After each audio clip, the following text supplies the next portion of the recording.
Yo, what's up? Dr. Swole here, MD bodybuilder, back with another video. Today I'm going to be sharing with you an adapted version of my 4-day full body program that I've been using during my contest prep.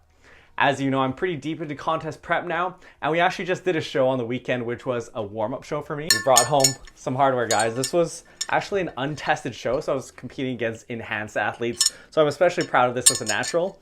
I came second in men's lightweight bodybuilding and third in men's physique in my category, so pretty happy with that. But I want to share with you the program that I've been using throughout contest prep, which has been giving me some solid results. The full body split is a very versatile programming technique that I think is underrated. However, it does take experience to run, so it's not the best program for everyone, especially when used in high frequencies like 4 days per week or more. This program was specifically designed for myself, but I think you'll gain some insights when seeing how I set it up. It's a modified full body split over 4 days per week, set with moderate volumes. You could adapt this for your own use, but it's probably best used for advanced athletes. Quick outline for today, I'm going to be sharing an adapted version of the full program that I've been using. We'll start off with the program walkthrough, where I share everything you need to know to reproduce the program for yourself if you wanted to, including exercises, sets, and reps.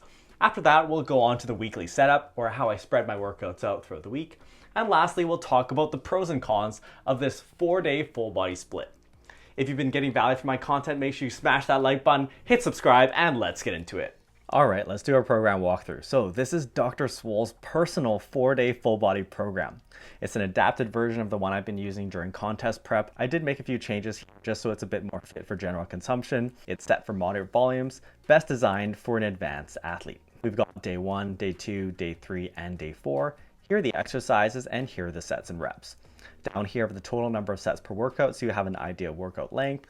And down here we have our total weekly muscle group set volumes. This is a moderate volume program, and you'll see that I have specifically been prioritizing quads, back, side delts, and calves. Starting off with day 1, we have barbell back extensions, which I use as a low fatigue hip hinge variation. I've been setting the back extension machine at a 55-degree angle. We've got 3 sets of 6 to 12 reps. Then we have hack squats for quads, 3 sets of 6 to 10. And then we have bench press, 3 sets. And here I have a top set back off method, which I've explained in a previous video. So we start off with 1 heavy set of 6 to 10 reps, followed by 2 back off sets by 6 to 10 reps as well, where I take off about 10% off the bar. Then we have cable rows for the back, 5 sets of 6 to 12. You'll see that the rep ranges here are a little bit different than the ones I usually prescribe, but sometimes having slightly wider rep ranges gives you a little bit more freedom in your day-to-day programming. After that, we have cable curls for the biceps, 3 sets of 12 to 20. Moving on, skull crushers, 2 sets of 8 to 12 for the triceps. And then we have dumbbell side lying raises for the side delts, 4 sets of 8 to 12.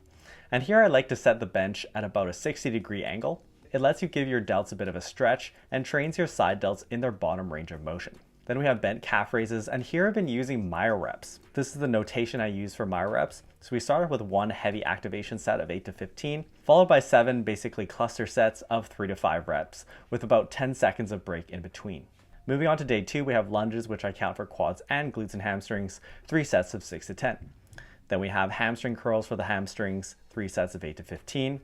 Then machine overhead press, 3 sets of 5 to 10. After that, I've been doing machine pull downs for the back, 5 sets of 8 to 15, followed by machine fly for the chest, 3 sets of 12 to 20. You'll see here that there's a lot of machine work in this program, and this is just because I've been dealing with really high levels of fatigue in my contest prep. When calories are really low, you really want to be thinking about maximizing your stimulus to fatigue ratio. Then we have upright rows for the side delts, 4 sets of 10 to 15. After that, we have dumbbell hammer curls for the biceps, 2 sets of 10 to 15. And lastly, we have machine calf raises for the calves. And here I use the MyRep scheme again. I've been really enjoying this intensity technique for programming calves. The idea is that you can get the effect of doing more volume, spending less time. Since you're taking really short breaks in between the MyRep sets, the idea is that you take advantage of the most effective reps, which are closer to failure. So I do 1 heavy activation set followed by 7 little MyRep sets, and I estimate this is equivalent to around 4 straight sets. This is kind of a gray zone. Next, we have day 3. We start off with barbell back extensions again for the glutes and hamstrings, 3 sets of 6 to 12. And then we have hack squats again for the quads, 3 sets of 10 to 15. Now, I have been dealing with really bad patellar tendonitis, so I've actually been using blood flow restriction and really high reps for all of my quad work. I have adapted the rep ranges to be a little bit more general public friendly, so you can run this program if you feel it's a good fit for you. After that, we have incline dumbbell bench presses for the chest, 3 sets of 6 to 10, followed by chest supported rows for the back, 5 sets of 6 to 10. You'll see that I've specifically been including exercises like back extensions, hack squats, and chest supported rows to reduce my amount of axial fatigue. Axial fatigue comes from heavy compressive forces on the spine, like from squats, deadlifts, or barbell rows, and I really just don't have the recovery resources for those at this time. As you become more advanced, fatigue will become more of an issue, so this program would be better suited for an advanced athlete. Next, we have single arm preacher curls for the biceps, 2 sets of 10 to 15. Then we have rope press downs for the triceps, 3 sets of 8 to 12. Then we have dumbbell sideline raises for the side delts again, 4 sets of 12 to 20. And lastly, we have leg press calf raises, which I use a similar myo-rep scheme. 1 activation set of 10 to 20, followed by 7 myo-rep sets of 3 to 5 reps. Then we have day 4, where we start off with Bulgarian split squats, which account for glutes and hamstrings and quads, 3 sets of 8 to 12. Then we have leg extensions for the quads, 3 sets of 12 to 20. After that, floor presses for the triceps and chest, 3 sets of 8 to 15. And then lat pull downs for the back, 5 sets of 10 to 15. Then we have line curls, which are similar to incline curls, but you actually set the bench flat, 3 sets of 6 to 10. And then we have upright rows for the side delts, 4 sets of 8 to 12. We finish off with machine calf raises in another myo-rep scheme. Notice that it was really easy for me to titrate the volume for different muscle groups here. To increase my back volume, I really just added a few extra sets on the same exercise. And for muscle groups where I don't want to use as much volume, for example, triceps, I actually don't use isolation work for the triceps on every workout. So this is technically a modified full body program. That is, I don't train every single muscle group with every single workout. Let's talk about how I set this program up throughout the week. We have 4 full body days, which I set up as day 1, rest, day 2, rest, day 3, day 4, and rest. Whenever you run a full body split, you want to spread out your days as much as possible. And this is just so that you're as rested as possible for each workout. Note that with a 4-day full body split, you will inevitably have 2 days back to back, where you probably will be training the same muscle groups again. You'll notice here that I made my day 1 and day 2 slightly harder than day 3 and day 4, knowing that they'd be coming together. And I made my day 4 easier than the day 3 and used lower fatigue exercises. So when you're training the same muscle groups back to back, those would be good times to include more low fatigue machine type exercises, for example. Let's talk about the pros and cons of my 4-day full body split.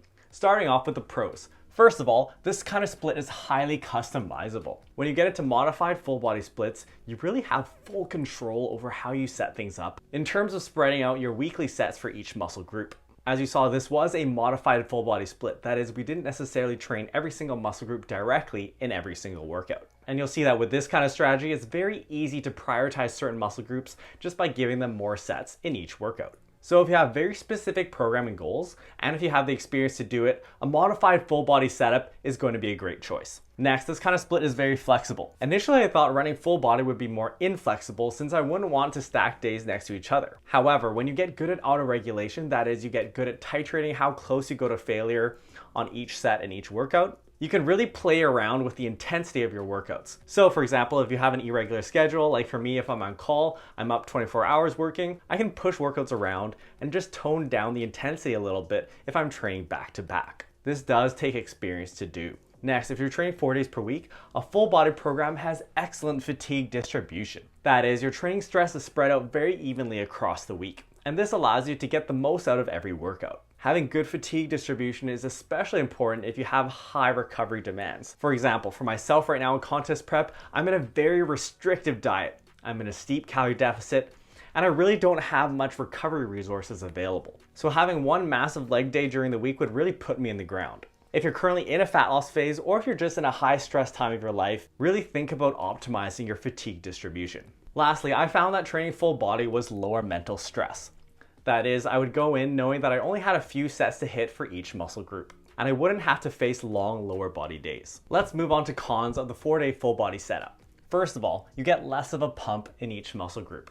And this is just because you're doing fewer sets for that specific muscle group. I do think there is some advantage to having at least a few sets for each muscle group in a workout. This is because it takes some time for you to really get into the groove of that exercise. The pump is also a useful indicator of an effective workout. You can get around this by warming up properly, but I do recommend having at least 2 sets for each muscle group in each workout. Next con of the full body setup is that it requires a lot of auto-regulation. This is why I don't recommend this program to beginners or people in their first couple of years of serious training. Since you're training with high frequencies, you run the risk of running into chronic injuries if you aren't careful with your intensity. That is, you need to be able to play with the amount of weight you're lifting and how close you go to failure on the fly depending on how you're feeling that day. Next, when you're training with full body high frequency, you may have to train through soreness sometimes. I actually found that I end up getting less sore when I'm training with high frequencies, and a lot of other people find this too. But there are some days when I will be training the same muscle again when it's still sore, and to get around this, I would drop the weight and use higher rep ranges on those days, or sometimes even switch out exercises. Lastly, with high frequency full body, you tend to have longer workouts, and this is just because you need to warm up each muscle group before you train it, which can add up if you're using heavy compounds on every muscle group. However, I'll note that for myself, in this program, and for advanced trainees who might be using this kind of setup, this actually won't be as much of a problem because with a lot of your exercises for advanced athletes, you're moving towards lower fatigue exercises. For example, you saw me using a lot of machine work. These machine type exercises don't require as much of a warm up as heavy barbell compounds. For example, a hack squat, which I used here, won't take as much of a warm up as a heavy free weight back squat. So I actually think this con gets neutralized for a lot of advanced trainees using this setup. Now I will be sharing the full program as an Excel file in my Facebook group. So if you haven't joined the Facebook group already, find the link in the description below, join the group, and you can download the program for free.